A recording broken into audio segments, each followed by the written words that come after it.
Custard powder খেয়ে আপনারা কি কখনো কাউকে অসুস্থ হতে দেখেছেন?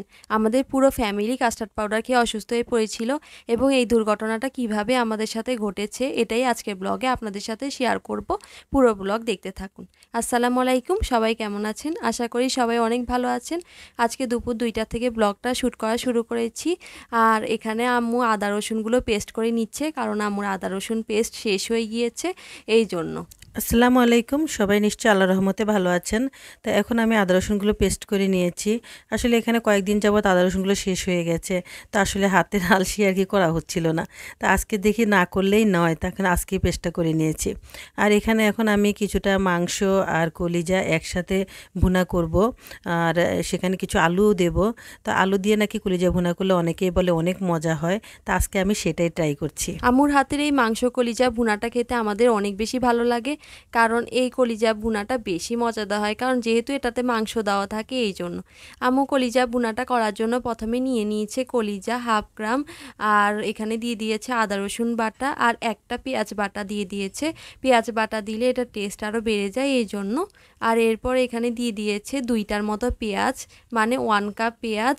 আর এখানে দিয়ে দিয়েছে 1 টিস্পুন লবণ, 1/2 টিস্পুন হলুদ, আর 1/2 টিস্পুন এখানে মরিচ, আর 1/4 টিস্পুন এখানে দিয়ে দিয়েছে জিরা গুঁড়ি। এটা কি জিরা গুঁড়ি নাকি ধনিয়া গুঁড়ি? এটা ধনিয়া গুঁড়ি। আচ্ছা, সরি।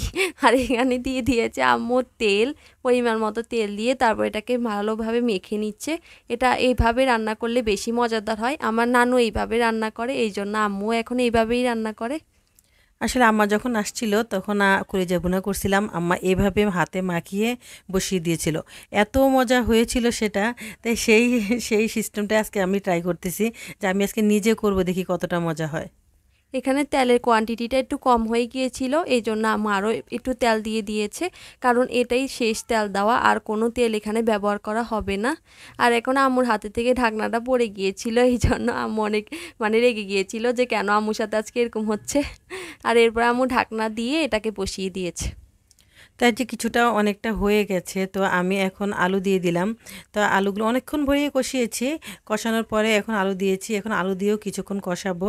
তো আলু দিয়ে কলিজা ভুনা ভীষণ মজা, ভীষণ মজা খেতে। তো এখন প্রায় হয়ে এসেছে। তো আমি আর পানি দেইনি, আলু থেকে যে পানিটা বের হয়েছে ওটা দিয়ে আমি ভুনা ভুনা করে নিয়েছি। আর এখন দিয়ে দিয়েছি একটু পেঁয়াজ বেরেস্তা। পেঁয়াজ বেরেস্তা যদি কলিজাতে না দেই তাহলে তো কলিজা ভুনাই হবে না বলেন, কারণ পেঁয়াজ বেরেস্তা তো সবচেয়ে বেশি আসল জিনিস এটাই। আমার থেকে বেরেস্তার গ্রান এতটাই বেশি ভালো লাগে যে আমি আম্মুকে সব কিছুতে এরকম বেরেস্তা দিয়ে বাগার দিতে বলি। কারণ এই বেরেস্তা বাগারটা অনেক বেশি মজার হয়। আর মাশাল্লাহ খুব সুন্দর একটা কালার চলে এসেছে আমাদের কলিজা ভুনার। আলু দেওয়ার কারণে যে কলিজা ভুনাটা এত বেশি মজার হবে আমরা তো ভাবতেও পারিনি। এইবার প্রথম খেলাম আর প্রথমবারই অনেক বেশি মজা লেগেছে। আর এরপরে আম্মু জিরার গুঁড়ি দিয়ে নামিয়ে নিয়েছে। আর এখানে আমরা রান্না করতে করতে আমাদের একটু ক্ষুধা লেগে গিয়েছিল, এই জন্য আম্মু আমাদেরকে একটা আপেল কেটে দিয়েছে।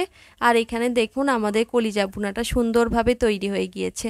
একদম মাশাল্লাহ সুন্দর কালার এসেছে এটার। সত্যি বলতেছো, খুব মজা হয়েছে না? হ্যাঁ, অনেক মজা হয়েছে। আমি তো আম্মুকে বলছি যে এখন থেকে এইভাবে আলু দিয়েই কলিজা ভুনা করবে, অনেক বেশি মজার হয়। আর এখন বিকাল হয়ে গিয়েছে, আর ভাত খাওয়ার পরে আমাদের সবসময় একটা ডেজার্ট খেতে অনেক বেশি ভালো লাগে, এই জন্য আমি এখানে ডেজার্ট বানানোর জন্য চলে এসেছি। আগের ব্লগে তো আপনাদের সাথে শেয়ার করেছিলাম যে আব্বু আমাদের জন্য কত ফল নিয়ে এসেছে, এই জন্য ওই ফলগুলো দিয়ে আজকে এই ডেজার্টটা শেয়ার করব আপনাদের সাথে। আর আমাদের সাথে ঘটে যাওয়া একটা ঘটনাও আপনাদের সাথে শেয়ার করব, ওটা খুবই বেশি ভয়ানক ছিল। সত্যি আসলে সেই সময়টার কথা মনে হলে অনেকটাই খারাপ লাগে, যে মানে তখন কত বড় একটা মানে ভুলের শিকার হয়েছিলাম। কিন্তু এখন এখন বুঝতে পারতেছি আসলে সেটা খারাপ ছিল, তাই না? হ্যাঁ, আসলে সেটা খারাপ ছিল। আর এখানে প্রথমে আমি এখানে ড্রাগন ফল থেকে রসটা বের করে নিচ্ছি, কারণ আমি এই ড্রাগন ফলটা দিয়ে জেলি বানাবো। আমি কোনো রকম এখানে ফুড কালার ব্যবহার করব না জেলিতে, এই জন্য আমি ড্রাগন ফল থেকে এটার রসটা বের করে নিচ্ছি। আসলে আমাদের সাথে যে ঘটনাটা ঘটেছিল ওটা ঘটার কারণ আমরা না, দোকানদার। কারণ উনি আমাদেরকে একটা খারাপ কাস্টার্ড পাউডার দিয়ে দিয়েছে। আমরা ওই সময় কখনোই কাস্টার্ড খাই নাই, কারণ আম্মু কাস্টার্ড খেতে অত বেশি পছন্দ করে না, এই জন্য ছোটোবেলা থেকে আম্মু কখনোই আমাদেরকে কাস্টার্ড খাওয়ায়নি। কিন্তু আমার ইউটিউব দেখে অনেক বেশি কাস্টার্ড খেতে ইচ্ছা করছিল, এই জন্য আমি আম্মুকে বলেছিলাম যে আম্মু একটু কাস্টার্ড নিয়ে আসো, আমরা কাস্টার্ড তৈরি করে খাই। এই জন্য আম্মু একটা কাস্টার্ড পাউডারের ডাব্বা নিয়ে এসেছে। পরবর্তীতে আমরা কাস্টার্ড বানানোর পরও ওটা খাওয়া এত বিশ্রী ওটা খেতে হয়েছিল যে আমরা 1-2 চামচ খাওয়ার পরই অসুস্থ হয়ে পড়েছিলাম। আর এতটাই অসুস্থ হয়েছিলাম যে আমি ভাবছি যে ওটার কারণে না, হয়তো বা অন্য কোনো কারণে অসুস্থ হয়ে গেছি। কারণ আমি তো ওটা স্বাদটাই বুঝিনি। ওটা স্বাদটা কেমন আমি ভাবছি কি এরকমই হয়তো বা স্বাদ। আর ওটার জন্য অসুস্থ হওনি আমি বিশ্বাসই করতে পারতেছিলাম না। ওটার টেস্টটা এত বেশি বাজে ছিল যে কি বলবো, বলার মতো না। আর এখানে আমি জেলি বানানোর জন্য প্রথমে দিয়ে দিয়েছি আগার আগার পাউডার 1 চামচ, আর এরপরে দিয়ে দিয়েছি 2 চামচ চিনি। আর এখন ভালোভাবে আমি এটাকে নেড়ে চেড়ে তারপর উঠিয়ে ঠান্ডা করে জেলি বানিয়ে নিব। আর যে ঘটনাটা বলতেছিলাম যে আমাদের কাস্টার্ড পাউডারটা খারাপ হয়েছিল, এই জন্য আমরা সবাই অসুস্থ হয়ে পড়েছিলাম। কারণ আমরা তো কখনো কাস্টার্ডই খাইনি, এই জন্য আমরা কাস্টার্ডের টেস্টই জানি না। আমরা ভেবেছিলাম যে কাস্টার্ডের টেস্ট এত খারাপ হয়, তাহলে মানুষ কিভাবে কাস্টার্ড খায়। তো পরবর্তীতে আমি ভাবছি যে আর কখনোই কাস্টার্ড আনবো না। তো ওদেরকেও বলে দিছি, কিন্তু হঠাৎ করে ও এখন আবার বলতেছে যে আম্মু কাস্টার্ড নিয়ে আসো না, দেখি না আবার একটু খাই। হয়তোবা তখন একটু অসুস্থ হয়ে পড়েছিলাম, হয়তোবা এটার কারণে নয় অন্য কোনো কারণে। কিন্তু তারপর আমি আবার নিয়ে এসেছি, কিন্তু নিয়ে আসার পরও ও ভয়ে ভয়ে খুলছে না সেটাকে। না আম্মু যদি আবার ওরকম হয়। তো পরবর্তীতে মানে 1 মাস পরে সেটা খুলছে। খুলে যখন আমরা এখন এই ডেজার্টটা বানাচ্ছি কাস্টার্ডটা দিয়েই, তো কি বলবো আসলে সেটা আমার মেয়ের মুখ থেকেই শুনেন। এই কাস্টার্ডের প্যাকেটটা খোলার পরে এত সুন্দর একটা ঘ্রাণ এসেছে, তখন আমরা বুঝে গিয়েছি যে আমরা আসলে খারাপ কাস্টার্ড পাউডার নিয়ে এসেছি। ওটা আসলে একদমই ডেট ছিল ওটার, আমরা ডেট চেক করেছি, ডেট ছিল কিন্তু ভিতর থেকে খারাপ হয়ে গিয়েছিল। কেন খারাপ হয়ে গিয়েছিল এটা আসলে আমরা তো জানি না, হয়তো হতে পারে ওই সময় অনেক বেশি গরম পড়েছিল এই জন্য। এই রকম হলে আপনারা কখনোই কোনো জিনিস খাবেন না যদি আপনাদের কাছে খারাপ লাগে, তা না হলে কিন্তু অসুস্থ হয়ে পড়ার একটা ঝুঁকি থাকে, যেমন আমাদের সাথে হয়েছে। আর এখন আমার কাস্টার্ডের জন্য আমি জেলিটা তৈরি করে ফেলেছি, মাশাল্লাহ খুব সুন্দর রং এসেছে ড্রাগন ফলের। ড্রাগন ফলের জেলি যে এত সুন্দর হবে এটা আসলে ভাবতেই পারিনি। তো ও আমাকে বলেছিল যে একটু ফুড কালার নিয়ে আসলে ভালো হতো। তো তখন আমরা দুজনে চিন্তা করে দেখলাম ওর ঘরে তো ড্রাগন ফল আছে, তাহলে আমরা কেন ফুড কালার ব্যবহার করব। তা আমরা অরিজিনাল ড্রাগনটাই ব্যবহার করেছি, ফুড কালার ইউজ করিনি। হ্যাঁ, কিন্তু এটাতে পিঙ্ক কালার হয়েছে, অনেক বেশি সুন্দর ছিল। এটা যখন কাস্টার্ডে ব্যবহার করব তখন সুন্দর করে কাস্টার্ডে গোলাপি গোলাপি রং ছড়াবে। কাস্টার্ডটা তৈরি করার জন্য আমি প্রথমে একটি বোল নিয়ে নিয়েছি। বোলটার ভিতরে আমি যে কাস্টার্ডটা তৈরি করে রেখেছি দুধের সাথে মিলিয়ে, ওটাই আমি এখন বোলের মধ্যে ঢেলে দিলাম। আর এখানে আমি কিছু আম কেটে রেখেছি, ওই যে আব্বু আমগুলো নিয়ে এসেছে ওই আমগুলো থেকে 2টো আম আমি কেটে নিয়েছি, কারণ ঘরে কেউই এই আমগুলো খেতে চাচ্ছে না, এই জন্য আম্মু জুস করে আমাদেরকে খাওয়াচ্ছে। আর আমি এখন কাস্টার্ডে দিলাম, অনেক বেশি মজার হয়েছে কাস্টার্ডে দেওয়ার পরে। আর এখানে একটি আপেলও কেটে নিয়েছি ছোট ছোট করে, আর ওই ড্রাগন ফলের জেলিটাও এখানে দিয়ে দিচ্ছি। কাস্টার্ডের সাথে জেলি ব্যবহার করলে অনেক বেশি টেস্ট হয়। আপনারা চাইলে আরও অনেক রকমের মানে ফল দিতে পারেন, যেমন কলা দিতে পারেন, আঙ্গুর দিতে পারেন, আবার কালো আঙ্গুরও দিতে পারেন। তো এগুলো দিলে আরও আরও বেশি মজা হয়। তো আমাদের বাসায় যে কয়টা ফল ছিল আমরা ওই কয়টাই দিয়েছি। তারপরে যে এত ভালো হবে এটা ভাবতেও পারিনি। কাস্টার্ডের সাথে তো কলা আমি একদমই পছন্দ করি না, যদি ঘরে থাকতো তাও আমি আম্মুকে দিতে দিতাম না। আর আম্মু পছন্দ করে না, কেন বললে তুমি এটা? না না, আমি কলা পছন্দ করি, কিন্তু কাস্টার্ডের সাথে আমি অনেকেরই দেখছি দিতে, এই জন্যই বলতেছি। হতে পারে ওদের কাছে মজা লাগে, কিন্তু আমি তো কখনোই কাস্টার্ডের সাথে কলা ব্যবহার করব না। আর এখানে আমাদের না সব কিছু চাইতে জেলিগুলো বেশি মজা লেগেছে। আপনারা একবার ড্রাগন ফল দিয়ে জেলি বানিয়ে খেয়ে দেখবেন, খুবই বেশি মজার হয়।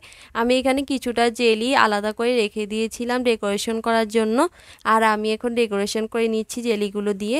খুব সুন্দর হয়েছে মাশাল্লাহ। আর আপনারা এখন থেকে সব জিনিসে একটু চেকিং করে খাবেন। তা আমাদের মতো এরকম মানে এরকমভাবে খাবেন না। আমরা তো ভুল করে ফেলেছি, তাই অসুস্থ হয়ে পড়েছি। তা আমাদের যে কিছু হয়ে যায়নি সেটাও আমাদের ভাগ্য ভালো। তো যাই হোক, এই জন্যই আর কি সতর্ক করার জন্যই আপনাদের সাথে গল্পটা শেয়ার করলাম।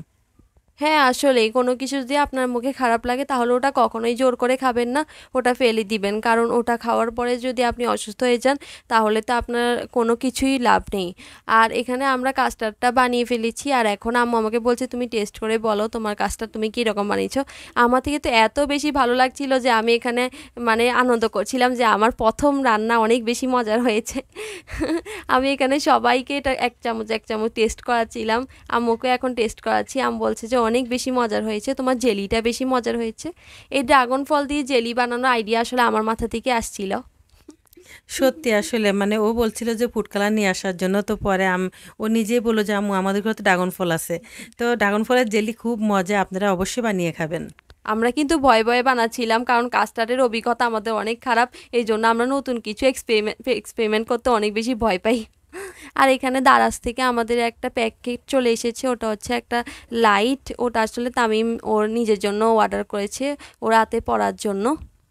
তো রাতের বেলা আসলে যখন রাত জেগে পড়ে তখন ঘুমের অন্যজনের ডিস্টার্ব হয়। তো এই জন্য আর কি ও চায় যে আমি যদি একটু নীরবে এই লাইটটা দিয়ে পড়ালেখা করি তাহলে আর কারো চোখে আলো লাগবে না আর ডিস্টার্ব হবে না, যেহেতু ওর ছোট ভাই ওর সাথে ঘুমায়। তো এই জন্যই তো এখন ওই লাইটটা কিন্তু ভীষণ সুন্দর আর লাইটটা অনেক কোয়ালিটিফুল, ভালো মানে অনেক ভালো কোয়ালিটিটা, মানে সিস্টেমটা অনেক সুন্দর। এত ভালো সিস্টেম হওয়ার পরও এটার প্রাইস কিন্তু অনেক কম নিয়েছে দারাজ। আমরা কিন্তু এখানে কোনো প্রমোশন ভিডিও করছি না, আমরা নিজের টাকা দিয়ে এটা কিনেছি। কিন্তু এটার এত ভালো কোয়ালিটি যে আমরা আপনাদের সাথে শেয়ার করেছি। আপনারাও চাইলে এই লাইটটা কিনতে পারেন। এটা কিন্তু কারেন্ট চলে গেলেও এটা জ্বলবে, এটা চার্জ থাকে। হ্যাঁ, চার্জ লাইটও বলতে পারেন, আবার এমনি লাইটও বলতে পারেন। তো এটা আসলে অনেক সুন্দর আলো। আবার আলো আপনি কমাইতে ইচ্ছা করলে কমাতে পারবেন, বাড়াতে ইচ্ছা করলে বাড়াতে পারবেন, এরকম একটা লাইট। এই জন্যই দারাজকে আমার অনেক বেশি ভালো লাগে, কারণ ওখানে টুকিটাকি জিনিসগুলো অনেক সহজে কিনতে পাওয়া যায়। যেমন এই টেবিল ল্যাম্পটা আমরা কিনতে পেরেছি। এইরকম টেবিল ল্যাম্প কোনো দোকানেই খুঁজে পাওয়া যায় না, কিন্তু দারাজে অনেক ইজিলি এরকম টেবিল ল্যাম্প খুঁজে পাওয়া গেছে। খুব সুন্দরভাবে এটাকে বড় ছোট করা যায়, আর এটার আলোটাও অনেক বেশি স্মুথ। আপনি আলো চাইলে কমিয়েও দিতে পারেন, বাড়িয়েও দিতে পারেন আপনার ইচ্ছা মতো। আচ্ছা, আজ ব্লগের একদম শেষ প্রান্ত পর্যন্ত চলে এসেছি। যদি আমাদের ব্লগটা ভালো লাগে তাহলে লাইক শেয়ার কমেন্ট করবেন। আর আজ এই পর্যন্ত, till then take care and আল্লাহ হাফেজ। আল্লাহ হাফেজ।